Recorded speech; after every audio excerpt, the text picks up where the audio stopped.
కమ్మనైన అమ్మ పాట వింటే ఎంత మధురమో అనే అమ్మ పాట వింటే మన మనసంతా మంచిగా అనిపిస్తుంది కదా. అమ్మ ప్రేమ అనుభూతి అనేది ఒక మనసులకే కాదు, మాటలు రాని మూగ జీవాల్లో కూడా అట్లనే ఉంటుంది. బిడ్డ కోసం తల్లి పడే తన్లాట వీడియోను పట్టుకొచ్చిన ఒక పారి చూడుండ్రి మీరు కూడా.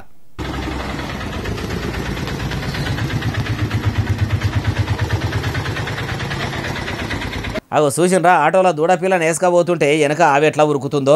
మరి ఏడికి తీసుకుపోతుండ్రు అంటారా?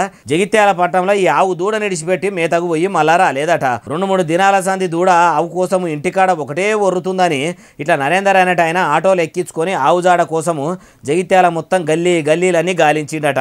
కొత్త బస్టాండ్ కాడ ఆవు దూడను ఏర్పాటు చేసి ఆటో కాడికి వచ్చిందట. ఇట్లా అమ్మ ఆవును దూడను తీసుకొని మళ్ళీ ఇంటికి పోయిండట. చూసినరా, మాటలు రాని మూగ జీవాలు కూడా కన్నబిడ్డలను ఏర్పాటు చేస్తాయి. కానీ మాటలు వచ్చిన మనసులే కొందరు కన్న తల్లిదండ్రులను తిప్పలు పెట్టి కన్నబిడ్డలను కూడా కష్టాలు పెట్టి గోస ఉచ్చుకుంటారు. అసొంటోళ్ళు ఇసొంటి చూసి మారితే బాగుండు అంటారు ఈ ముచ్చటిన్నోళ్ళు.